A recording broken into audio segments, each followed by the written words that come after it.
दो सादर अभिवादन। असमय आक्रमण बुढ़ापे का। असमय आक्रमण बुढ़ापे का पहले भी होता था, किंतु उस समय हम गरीब थे, गुलाम थे, अज्ञानी थे, अंधकार में थे, अशिक्षित थे, साथ ही न्यून पोषण और कुपोषण के शिकार थे तथा जीवन संघर्ष में और संकट में था। किंतु आज हम शिक्षित हैं, समझदार हैं और समृद्ध हैं। फिर असमय बुढ़ापा इस समय एक विचारणीय प्रश्न है। आज हम देखते हैं कि 50-55 वर्ष के लोगों में भी बुढ़ापे के लक्षण दिखने लगे हैं। वे कहने लगे अब तो रिटायरमेंट के कुछ ही साल रह गए, बड़ी कमजोरी आने लगी है, थकान हो रही है, मांसपेशियों में शिथिलता और दर्द हो रहा है तथा घटाव की समस्या तथा चेहरे पर लटकन, झुर्रियाँ आदि की समस्याएं बढ़ रही हैं। उनकी पकड़ मजबूत न हो के कमज़ोर हो रही है, चीज़ें उनसे गिरने लगी हैं, ये संभलने, सीढ़ियाँ चढ़ने और उतरने में भी उन्हें दिक्कत होने लगी है तथा गिरने का डर उन्हें सताने लगा है। असंतुलन, बहुत देर वे खड़े भी नहीं रह सकते, साथ बिना सहारे के चलने में भी दिक्कत हो रही है और शरीर में दुबलापन आ रहा है। यह लक्षण वस्तुतः बुढ़ापे के नहीं हैं, ये सार्कोपेनिया नाम की एक डिसीज होती है जिसकी वजह से असमय में आक्रमण बुढ़ापे का होने लगता है। तो ये एक बीमारी है जिसकी कंसेप्ट 1989 में इरविन जो थे सोमेनबर्ग उन्होंने दी थी और 2016 में इसे बीमारी की तरह एक मान्यता प्राप्त हुई। जिसमें गिरने का डर लगता है, नुकसानदेह इसलिए है कि गिरने का डर लगता है, विकलांगता आती है और आत्म निर्भरता में कमी के कारण यह नुकसानदेह है। डॉक्टर OP शर्मा जो अपोलो हॉस्पिटल में हैं, उन्होंने कहा इससे हड्डियों का स्वास्थ्य, ऑस्टियोपोरोसिस, ऑस्टियोपेनिया और सर्कोपेनिया आदि की समस्याएं बढ़ रही हैं। उन्होंने बताया कि आज से कुछ वर्ष पहले 4% मरीज इसके आते थे, किंतु आज यह आंकड़ा बढ़कर और 35% हो गया है। साथ ही जो बुढ़ापा 80 साल में हम समृद्ध लोगों में देखते थे, समझदार लोगों में देखते थे, वो बुढ़ापा आज 40 और 45 के बीच ही ये लक्षण देखने, इसलिए इस रोग की समस्या बढ़ने लगी है।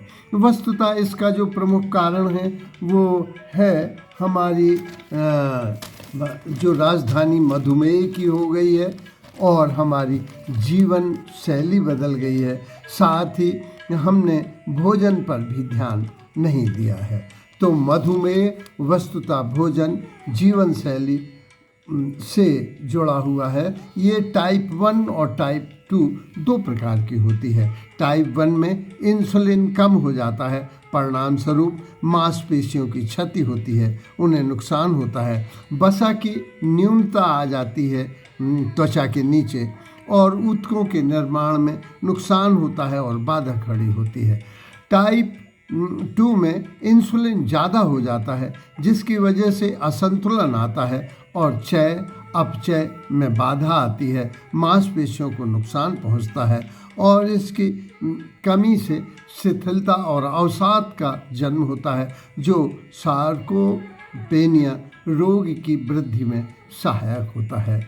वस्तुतः इसके कारण क्या है अपने देश में? क्योंकि अपना देश एक शाकाहारी देश है, ज़्यादातर लोग यहाँ शाकाहारी हैं और शाकाहारी अपने स्वाद को बनाने के लिए या तो तेल का उपयोग करते हैं या नमक का उपयोग करते हैं या शुगर का उपयोग करते हैं। इनकी मात्रा तो हम अधिक कर लेते हैं और प्रोटीन पर हमारा ध्यान नहीं होता है। जो शाकाहारी लोग हैं वस्तुतः उन्हें प्रोटीन दाल से, चने से आदि ही मिल पाता है, जबकि अंडे में और नॉन वेज में ये पर्याप्त पाया जाता है।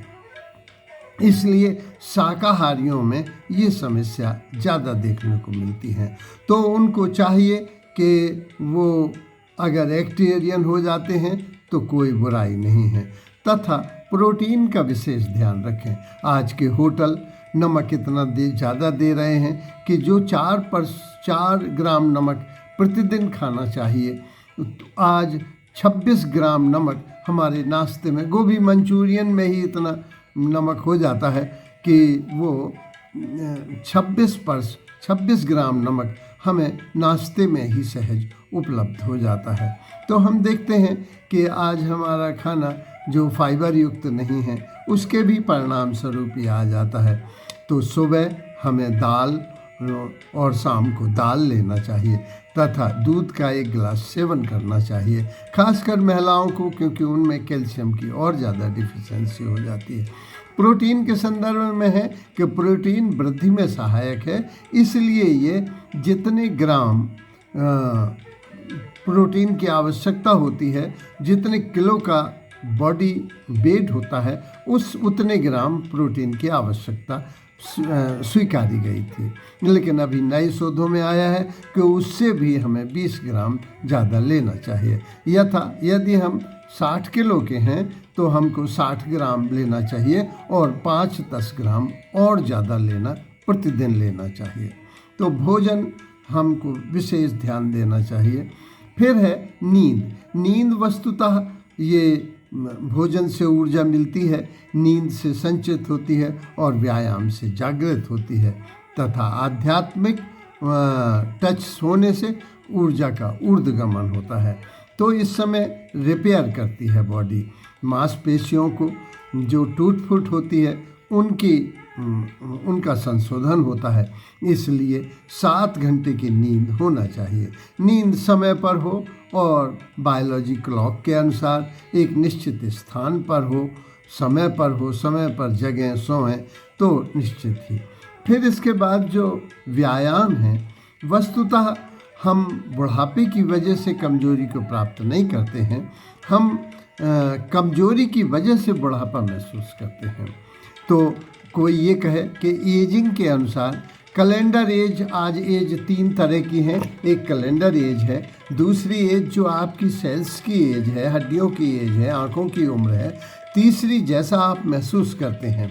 तो वस्तुतः आज कैलेंडर की एज उतनी प्रभावी नहीं है, ये मनोवैज्ञानिक और आपकी सेल्स की कितनी है। आपने देखा होगा कि 40 साल के लोग 60 साल के दिखाई देते हैं और 60 साल के लोग 40 साल के दिखाई देते हैं। ये वस्तुतः उनकी जीवन शैली का ही परिणाम है। तो व्यायाम हमें करना चाहिए और व्यायाम हर जोड़ का होना चाहिए, व्यायाम हर मसल्स का होना चाहिए, व्यायाम हमारे जो संतुलन बनाने के लिए होना चाहिए। इसलिए वजन उठाने वाला, लटकने वाला तैरना सबसे श्रेष्ठ व्यायाम है, और जो व्यायाम दौड़ना दूसरा व्यायाम है, पैदल चलना तीसरा व्यायाम है। इस तरह से जो व्यायाम है, बहुत से लोग एरोबिक कर लेते हैं और व्यायाम की पूर्ति मान लेते हैं। वस्तुतः ऐसा नहीं है। भोजन कर लेते हैं और प्रोटीन की पूर्ति नहीं कर पाते, एरोबिक कर लेते हैं और व्यायाम की पूर्ति मान लेते हैं। तो इस तरह से हमें देखना है कि अच्छा, अगला कारण इसका विटामिन डी की डिफिशियंसी है। और भारत जैसे देश में अगर विटामिन डी की कमी है तो ये हम ही लोगों का दोष है, क्योंकि सूर्य की रोशनी में विटामिन एब्जॉर्ब होता है, कैल्शियम एब्जॉर्ब होता है। तो हमें सुबह की धूप और शाम की ले सकें तो अच्छी है, नहीं तो जो लोगों को ले सकती है, दोपहर को खाना खाने के बाद भी टहलने में धूप की आवश्यकता पड़ती है। इससे हमारी त्वचा भी अच्छी होती है और हड्डियों भी, क्योंकि विटामिन डी की कमी से सीधा प्रभाव हमारी मेमोरी तक में पड़ने लगता है। तो हम देखते हैं कि यदि आयरन की कमी हो तो त्वचा ढीली हो जाती है, गाल लटकने लगते हैं, इन पे झुर्रियाँ पड़ने लगती हैं।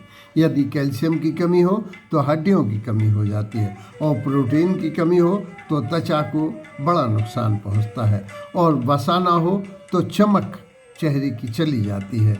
और चेहरा जो हमारा बना है वो वस्तुतः त्वचा से, वसा से और मांसपेशियों से बना हुआ है।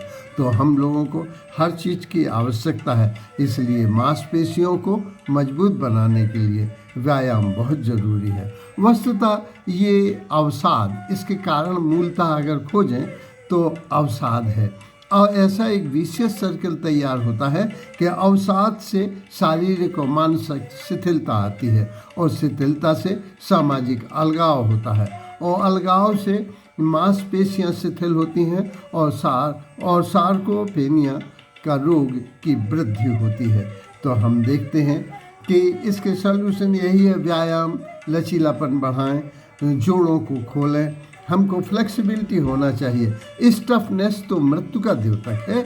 जो कठोरता आ गई, बहुत से लोग गर्दन मोड़ते हैं, पूरा मोड़ना पड़ता है, तो वस्तुतः गर्दन मोड़ रही, पूरी गर्दन मोड़े, हाथ मोड़े, तो फ्लेक्सिबिलिटी होना चाहिए। फिर तेज चलना इसके लिए अच्छा है, साइकिल चलाना अच्छा है, ये हृदय के लिए भी अच्छा है। तो हम देखते हैं कि अगर साइक्लोपीनिया है तो इसका परीक्षण भी हो सकता है। हमारी पकड़ मजबूत है तो साइक्लोपीनिया नहीं है, और अगर पकड़ ढीली है तो साइक्लोपीनिया होने की।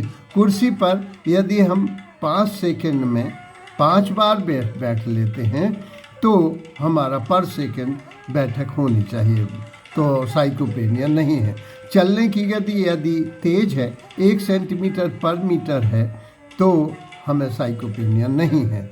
अगर पीढ़ियों की परिधि पुरुषों की 32 सेंटीमीटर से अधिक है, और पुरुषों की 34 सेंटीमीटर और महिलाओं की 32 सेंटीमीटर से अधिक है, तो साइक्लोपीनिया नहीं है। इससे साइक्लोपीनिया क्यों हो जाता है? क्योंकि हम स्टेरॉइड का प्रयोग कर देते हैं। थोड़ी सी सर्दी जुकाम हुई और हमने स्टेरॉइड का उपयोग कर लिया। तो देसी दवाइयों का उपयोग करना चाहिए, देसी नुस्खों का उपयोग करना चाहिए। तो हमें अपनी गतिशीलता को बढ़ाना चाहिए, क्योंकि जो इनएक्टिव, आज टीवी पे ही 6 घंटे पर बात करते हैं लोग, शेष मोबाइल पर बात कर रहे हैं, उसकी वजह से हमारी क्रियाशीलता, डॉक्टरों के, एम्स के डॉक्टरों का टीवी पे वो हो रहा था। उन्होंने कहा कि जो जितना चलेगा वो उतना चलेगा, और जो बैठ गया प्रकृति या परमात्मा उसको बैठा ली देगी, और जिसने चारपाई पकड़ ली, चारपाई उसे जकड़ लेगी और जकड़ के चिता तक पहुंचा देगी। तो हमको एक्टिव रहना है। जो जितना एक्टिव रहेगा, चाहे वो मानसिक हो और शारीरिक हो, वो उतना स्वस्थ, सुखी, समृद्ध, शिक्षित और समझदार समाज में माना जाएगा। इसलिए गतिशीलता बढ़ाना चाहिए। ताकत के सुधार के लिए हमें ताकत वाली चीज़ें भी खाना चाहिए, और हमें शरीर का, प्रकृति का एक सिद्धांत है कि जो चीज़ आप उपयोग में नहीं ला रहे, प्रकृति या परमात्मा उसको छीन लेता है। यदि हम एक हाथ को सीधा ही किए रहें तो फिर हम तिरछा करने में उसे दिक्कत होगी, क्योंकि फ्लेक्सिबिलिटी में इन मांसपेशियों को भी भोजन चाहिए। तो भोजन इनसे काम लेना ही है, तो ताकत की सुधार हो। क्योंकि अगर स्नायु कम हुए तो हम बूढ़े दिखने लगते हैं, वसा का घटाव कम हुआ तो हम बूढ़े दिखने लगते हैं, और हम जो काम धंधा छोड़ देते हैं उससे हम डिप्रेशन के शिकार होते हैं। डिप्रेशन साइक्लोपीनिया में ले जाता है, साइक्लोपीनिया अलगाव या अवसाद में ले जाता है। इस तरह सामाजिक एक विशेष सर्कल में फंस जाता है। तो आदमी को अपने मूल काम को, इंटरेस्ट के काम को निरंतर करते रहना चाहिए। यही गीता का कर्म का सिद्धांत है। तो इसके आयुर्वेदिक उपाय भी हैं कि समय से पहले आक्रमण ना हो। तो वो कहते हैं कि जीवन शैली में सुधार हो, सोने से जगना, सोना और जगना जो बायोलॉजिकल क्लॉक है उसके अनुसार। अरे पेड़ पौधे पशु पक्षी सब जाग जाते हैं और हम दोपहर सोते रहते हैं। ब्रह्म मुहूर्त जिसे पश्चिम के लोगों ने गोल्डन मुहूर्त कहा था, पूरब के लोगों ने उसे ब्रह्म मुहूर्त कहा था, और बताया था कि इस समय विभिन्न आत्माएं आपकी मदद करती हैं। तो सुबह हमको उठना ही चाहिए। फिर जो भोजन है वो हम लोगों को होटल का त्याग करना चाहिए, कि होटल वालों को आपके स्वास्थ्य से मतलब नहीं है, ना आपके बुढ़ापे से मतलब है। उन्हें तो चीज़ें बिकें तो मैक्सिमम स्वाद बनाना है, और स्वाद होता है अधिक घी में, अधिक तेल में, अधिक नमक में, अधिक शक्कर में, अधिक चीज़ें उन्हें देना है। उसकी वजह से वे ज़्यादा कैलोरी की चीज़ें देते हैं ताकि आपको एनर्जेटिक महसूस हो, लेकिन हम उस ऊर्जा को खर्च नहीं कर पा रहे। इसलिए आज हम देखते हैं कि हमारे बच्चे तक मोटे हो रहे हैं। मोटापा भारतवर्ष की समस्या बन रहा है, और ये मोटापा इतना ज़्यादा हो जाता है जिसकी वजह से लोगों को कार्डियक प्रॉब्लम बढ़ रही है। तो निरंतर इसकी वृद्धि हो रही है। लोग समय से बूढ़े हो रहे हैं, और बूढ़े होने का कारण ये दवाइयाँ भी हैं कि हम अपने मन से दवाइयाँ ले लेते हैं, दवाइयों के दुष्परिणाम होते हैं। वो रोग तो ठीक हो जाता है, लेकिन दूसरा रोग जन्म ले जाता है। तो दवाइयाँ खाने से हमको बचना चाहिए, और जो दवाई हम ले रहे हैं उसका रिएक्शन क्या होगा, ये भी डॉक्टर से हमें पूछना चाहिए। क्रियाशीलता को बढ़ाना है, और हमको सक्रियता, प्रकृति के साथ चलना है, धूप का सेवन करना है, कैल्शियम हेतु हमें दूध लेना है, और प्रोटीन जो चना और दालों में पाया जाता है, ओमेगा 3 के लिए हमें थोड़ी सी अलसी का सेवन करना है, बीजों का सेवन करना है। इस तरह से समय से पूर्व आए बुढ़ापे को हम पुनः प्राप्त कर सकते हैं, और ये सब चीज़ें गेम चेंजर हो सकती हैं, और हम पुनर्यौवन को प्राप्त हो सकते हैं। धन्यवाद।